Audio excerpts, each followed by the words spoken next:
If you didn't know he was with Mahoney, you should have never put your fucking hands on that kid. One civilian complaint enough puts us all at risk.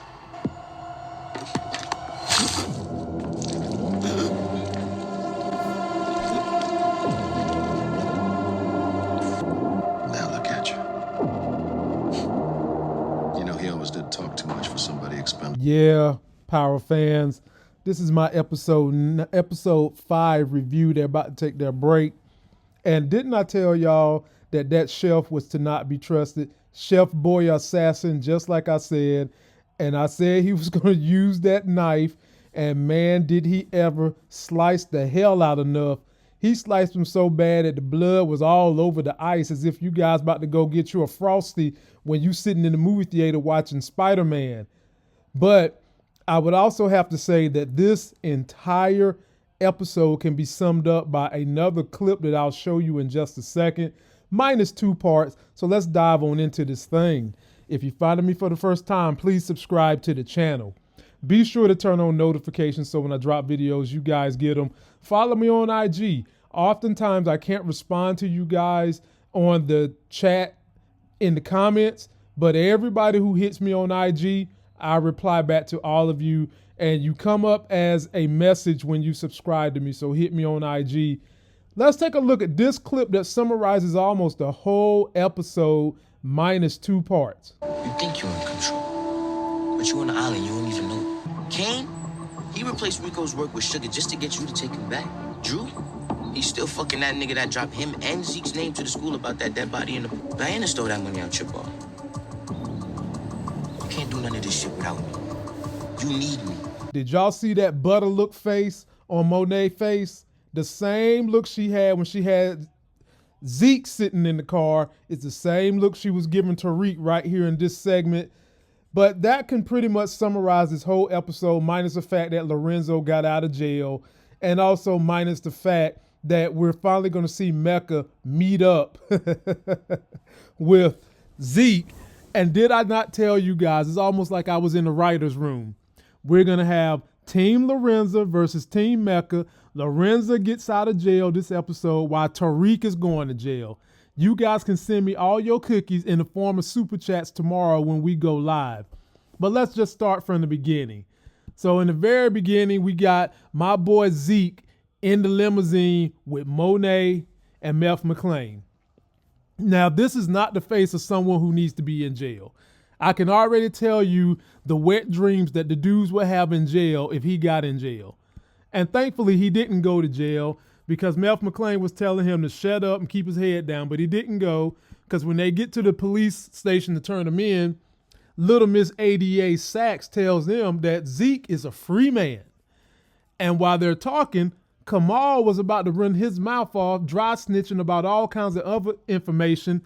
And good old detective bodyguard, detective waiting to exhale, told Kamal to shut up.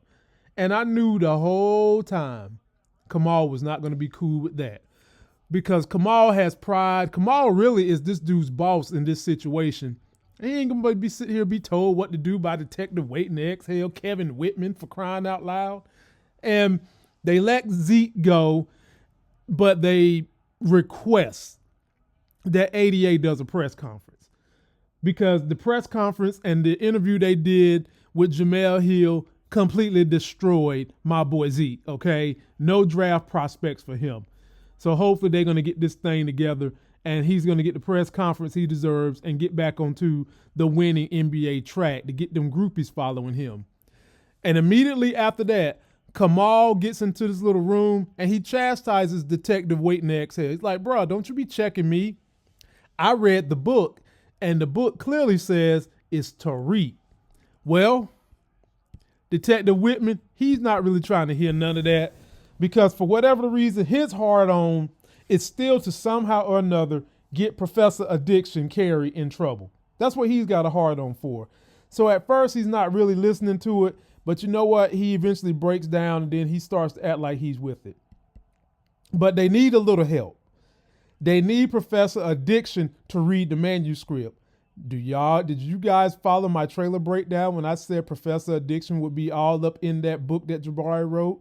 And she does read this manuscript and she starts to behave on those manuscripts that she read, and we'll get to that in a little bit.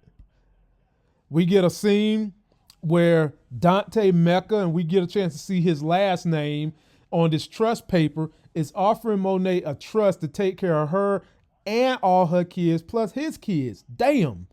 This is starting to make me think dude might have a legal gig. Because in order to have a trust, you've got to have some legal funds to support the trust. Or maybe he's done so well in some other country and he's got some kind of double blind trust or something to that effect. But he's trying to get Monet to jump on the Dante's Peak, and y'all know what that Dante's Peak is. You know what I'm saying? She keep making that thing peak down there. And Monet is resistant right now. They're in her club, her bar, and he's telling her she need to quit doing all this shucking and driving with this small time money and get with a real dude who's got the honey. And she's fighting it right now. And he basically tells her, look, in true stalker form, my ass is not leaving New York until you come with me. Ladies, let me know. If a man wants you so bad and you done told him no at least 4 or 5 times, and you are so smitten around a man that you can't even meet him at a hotel no more, if that man tells you he ain't leaving town without you, how would you feel? Would you be fearful for your life? Would you think it's romantic? Let me know in the comment section. And then we get to Professor Addiction teaching the class, and she's talking about karma. And Lord have mercy, she says karma is when you can't escape your sins. And then she goes right on into Tariq. And then not only did she go in on Tariq, she was badgering Tariq because everybody in the class was trying to give their definition of karma.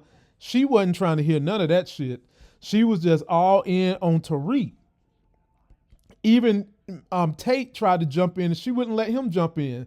This is the most emotion in a bad manner I've seen from Professor Addiction. She wasn't letting nobody talk because she done read that manuscript and she know good and damn well Jabari is talking about Tariq and she don't give a damn about Tariq no more, which just tells you she still cared a little bit about Jabari, but she knew the whole time that Jabari was talking about Reek because Jabari for some reason thought that she was messing around with Tariq and she ain't give nobody else no opportunity to talk. And then we get a scene where Monet meets up with Tariq and basically she's threatening Tariq and telling Tariq, look, you broke my trust. You claimed everything was going to be legit with Zeke and you and Kane effed it up. I need you to do something to make me feel better. And Tariq's like, what can I do? And she wants Tariq to find the plug that Kane is getting the drugs from. And of course, Tariq's there for the job. He's ready to go. But ladies and gentlemen, as we said, that Tariq GoFundMe for a car was in effect right now because she kicks his ass out, telling him to find his way back. Damn, man. I mean, at least they ain't got Tariq running this whole season like he was running last year. And that's because they didn't want me and Larry to get paid for coming up with his Reebok branded shoe, the Reekbok. Carrie goes into the room with the fellas and she completely agrees that it's Tariq, that the white dude that's in the manuscript is a aforementioned of Tariq, and Whitman is just not trying to hear it. Whitman, for some reason, he's got a hard on for Zeke because he knows Zeke is connected to Carrie, and whatever his predilections are, he's trying to do something to hurt Carrie real bad, and I wonder if it's going to come to fruition. And they just kind of talk about Braden being connected to everything and what is Braden's connection. Obviously, we know as an audience, Braden is connected to Tariq, but they don't really know that for sure. And now they're going to try to use Braden as a pawn to get close to Tariq. Then we get Monet all in Kane's grill, telling Kane that he's failed her and forsaked her, and he need to do something to make her feel better too. I mean, look, damn, Monet, everybody need to make you feel better. Are you looking in the mirror to figuring out what it is you causing yourself to feel bad? And she wants Kane to find Tariq's weakness so that she can control him. Everybody want to control everybody in this episode. And so Kane said, you know what, I got you. I'm going to go find that weakness. And then we get Professor Addiction basically lying to Lauren, telling Lauren that Braden is dangerous, it's all Braden, when she know good and damn well it ain't Braden. She know it's Tariq, but she don't want to tell Lauren that because she know Lauren is going to pick love over throwing Tariq in jail. So she lies to Lauren, tells Lauren that if she don't get this information on Braden and where it is wired, that she's going to be in trouble. And I'm sitting here thinking, the person who's giving her this information is you, Professor Hot Pocket. Don't you know that if Lauren decide to break the ranks, you're going to get in trouble for giving her all this information too? Damn, Professor Addiction. Oh, Lord. Ladies and gentlemen, this is exactly why I broke up with her.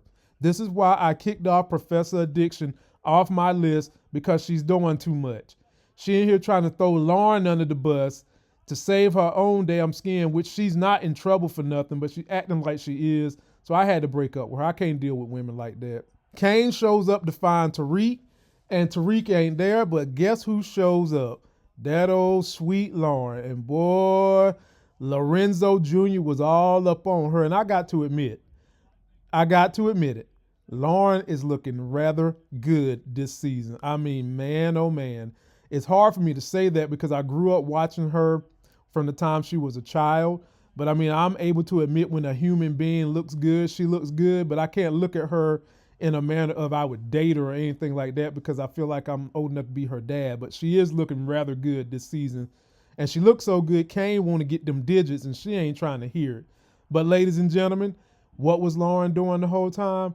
Oh, she was wearing the snitching Rolex. That's what we're going to call that Rolex, the snitching Rolex. Then we get a scene where Tariq asks his trust lawyer to represent him in the case with Yaz. He gets a little pushback from him, but eventually he's able to get the lawyer to understand that, hey, Yaz is in my best interest. You protecting the trust is in my best interest. And the lawyer agrees to do it. And I love seeing Elvin from the Cosby Show getting a job because it's not too long ago Anglo-Saxons was picking on my man because he was working at the grocery store in between gigs, and I'm glad that my man is getting gigs now because he is a fantastic actor. Then we get Mecca continuing to manipulate Kane. He tells Kane, you need to do everything you can to let Monet know that you is indispensable. You know, she can replace Tariq. He's a street guy, but you the plug. You know, ain't no head if they can't get fed, or something like that, he said. I might have made that up, but something like that, he said. And he basically got Kane poking his chest out like, hell yeah, Monet need me. And then Mecca eventually tells Kane, don't let Monet pick Reek over you. And we know that this whole time, he's playing them, which just makes you think, how the hell is Kane gonna feel when he finds out the truth, man? I'm going to be doing a bunch of conspiracy videos over the next couple of weeks while it's going, so you guys get ready for that. And I know this part made some of y'all mad. Drew is at his boyfriend's house, who is happy that Zeke is back on the team because now he thinks his draft prospects is going to go up. And then we see my man Zeke kind of done went Cisco on us. Now that he's a free man, he wanted to go get his hair blonde, kind of looking like Eddie Winslow from the Urkel show from back in the day. And he's all happy that he's a free man. He's got a new lease on life. He's got his blonde hair. He about to go out and he about to go party. But he wants to know how the hell these two know each other. And Drew sat there, told a lie right in front of everybody. And his BF is like, man, this is so easy for you to lie. I can tell y'all right now, the BF is going to die. 100%. Somebody debate me. Post your comments down below. Then we get a meetup between Reek and Diana. Right now, Reek needs some money because he's trying to get everything lined up for the sister. So he needs to get the favor from Diana. And Diana says, well, I need a favor from you. And she's looking rather hot too, by the way. And Tariq's like, what you want? I don't trust Kane right now. I want you to follow Kane, get info on Kane. Tariq's like, fine, I can handle that as long as you can get me the work I need to get this money. And she says she's going to do it. And then in the very next scene, we get Diana forcing Kane's hand because she's threatening to go tell Monet everything she know in order for him to get to work so that Tariq can get this money. And he does it, you know. And Diana is such a wild card right now because she's finally starting to come out that shell. She's manipulating people. She's behind the scenes. She's stealing money. She's getting the dad out of jail. Diana is going to be a force to be reckoned with. And let's not forget, she's still working with Effie. Then we get Lauren back in the room with the police officers. They're listening to the conversation that went on with her, Braden, and Lorenzo Jr., aka Kane, and they want her to upgrade her equipment, get rid of the get rid of the snitching Rolex, and let's get you a better wire. And she ain't really feeling it. Because I think she's starting to feel like they are after Tariq a little bit, and she don't want to be dealing with it. But Detective Whitman has done some investigations into Kane. And now he's thinking we might need to shift the focus to Kane because he know Kane's family. He know Kane is related to Zeke. And Kamal is just wanting to keep all the focus on Tariq. But you guys saw how this thing went down, and it's going to eventually switch over, and it's going to be a diabolical situation before we're done this season. Monet goes to jail to see her boy toy and just basically kind of let him know what's going on. And while that's happening, he gets a phone call from Cooper Damn Sachs to say, guess what? I am about to get you into something tomorrow, and I need your help. And Lorenzo tells Monet to get the hell out, and Monet is kind of taken aback because what secrets could he be having that she can't listen? But at the same time, she probably really don't give a damn because in her mind, he ain't never getting out, and she got her new boy toy Mecca who's offering her the American dream. And as soon as she leaves, Lorenzo said, Cooper Sachs, what you need? And he's about to tell Cooper Sachs all the dirty information that guy used as evidence. And we know where this is going because we're going to get a scene later on in this episode with Meth McClain and his brother, and we'll come back to that in a minute. Whitman now goes to meet up with Miss ADA and leaves Kamal because he has squarely put focus on Kane. And ADA is with it, as long as don't nothing come back to blow up on her. But ladies and gentlemen, during this meeting, Cooper Sachs pops up. And ladies and gentlemen, I see a situation happening. Did you guys see the way that Detective Waiting to Exhale looked at Cooper Sachs? Are we about to have a white man cat fight? Are these two white dudes about to be fighting over Miss ADA who be prancing around here, letting her hair flow in the wind? Did you guys see the way she swung her briefcase around Detective Whitman's face and he had to look back? I think we about to have a white man cat fight between Cooper Sachs, Detective Whitman. Who you got your money on? Post your comments down below. Let me know. I think I might take Cooper Sachs. Then we get Tariq seeing what's going on with Kane and Braden. But the ultimate goal for this was he wanted to follow them. So guess what, ladies and gentlemen?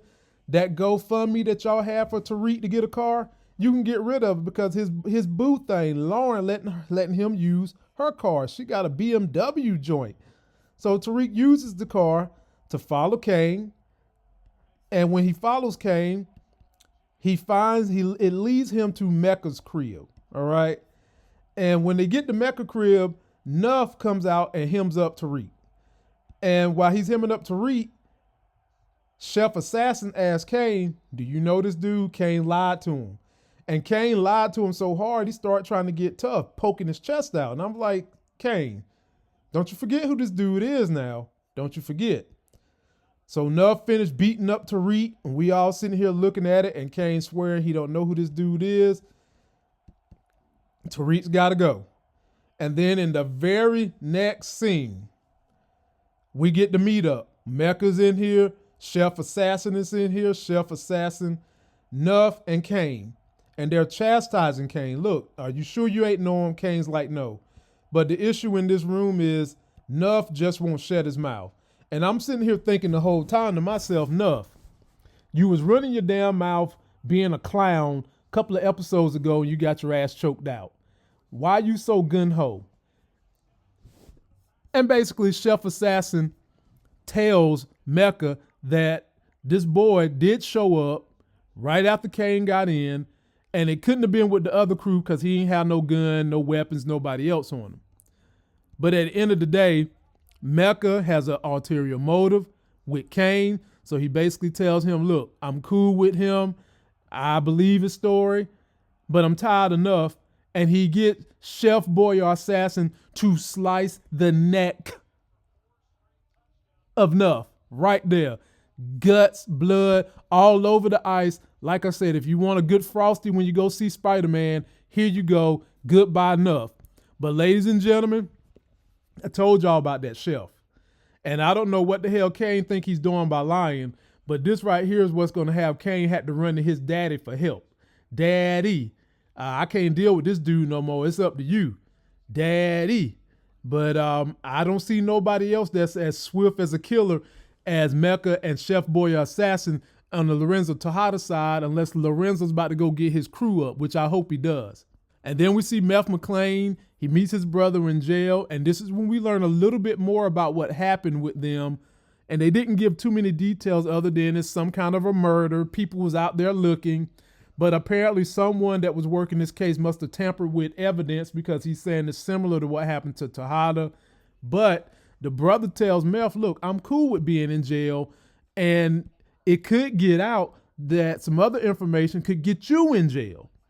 And the brother Meth McLean's like, look, I'm cool with that, man. But ladies and gentlemen, what the hell did Meth McLean do?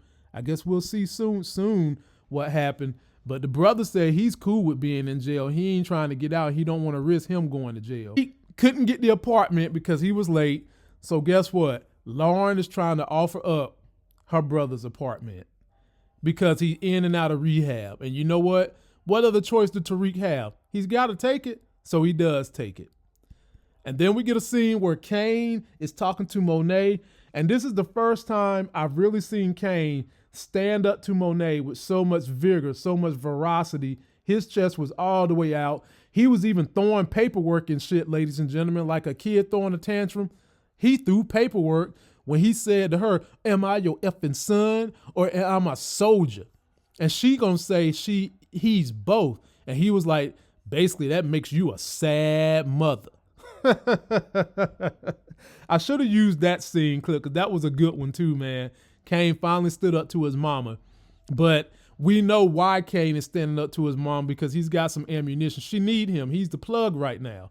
So what other choice does she have?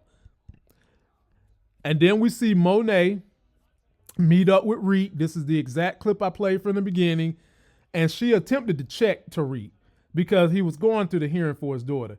But in the end, Tariq went ghost on her and checked her like, look, you need me. And then she gave Tariq that butterface look that she gave Zeke because he broke her down. He told her what each and every one of her kids was doing, from Drew, Diana, to Kane. And he's basically letting her know the only one you can trust is me. And you know what she did? Open the door. Damn, Monet, you getting played. You is getting played like blocks in a toddler's classroom, man. They is screwing you the hell low and knocking you down quick. Tariq gets into the courtroom and we see this grandma who I hate to see this character have to play this type of role because I so much love her as an actress, but she's playing the hell out the role. Granny stole money from the trust, which I don't know how you would go about doing that, but somebody let me know, to continue her alcohol addiction. And you know what? Reek gave a standing ovation type of speech about he doesn't just want to see the granny lose, a connection with the child. He wants to pay for granny to get some rehabilitation. He's got the apartment. He's going to take care of the child, and the judge let it go. I actually bought this, ladies and gentlemen. I'm going to give him a clap. Tariq, you made that work. But then in the very next scene, when I was like, damn, it's about not to work, Kamal finds the badge in Tariq's room in his drawer. We get Monet talking to Mecca. And at this point, Monet's had enough. She's fed up. Monet is ready to succumb to every musk and perspiration and sweat that Mecca has. She's ready to get underneath his body, and anything that drips from him, she's ready to take it, because she was like, look, bro, I'll let you meet your son, but I need to break it down to the family first. And he's like, yes. Look at the look on his face. Yes, honey, I'm ready. Let me get that. Then they come to arrest poor Tariq. Damn it, Tariq. And not only do they arrest him at school. Like, who does that? When you figure out you got this criminal, don't you put out an APB and you go to I guess they was already at his last known whereabouts, but if there's a court case, you should know he's somewhere near that court. But they come arrest him at school in front of everybody. And did you guys catch that song? That song was very similar to a song they played when his daddy got arrested back on the regular Power. And I love how Power plays these graphic, detailed songs when there's big moments. And this was a big moment. He gets to jail, and the trust lawyer comes in to bring him a note that dad said bring if Tariq is ever arrested for a homicide. I said, damn, this is about to be the heel turn for Tariq. So he gets this letter, he goes in his jail cell, he opens it, and it's a letter, and it's got truth all on it, and he reads it, and basically the dad said, I knew you was going to get arrested for this little nigga. So I guess from now on, we're not going to see Tariq's devil daddy, Kanan. We're going to start seeing Tariq's ghost daddy, Mr. St. Patrick, pop up in his brain and pop up talking to him, because this has got to be a turning point for Tariq, because, man, hey, I don't know how they plan to write his ass out of this, but you know they're going to get him out of it somehow, some way, but we just going to have to wait and see how they pull it off. And then last but not least, my people, Monet drives back home. She hears the family in here speaking Spanish and shit, having a good time. She opened the door and bam, look who's sitting at the head of the table. Where she used to sit at is Lorenzo Tejada. Diana is standing up so happy to see her daddy. And then Lorenzo jumps up to go and give Monet the big hug, and she's kind of looking like, oh shit, what the hell am I supposed to do with this?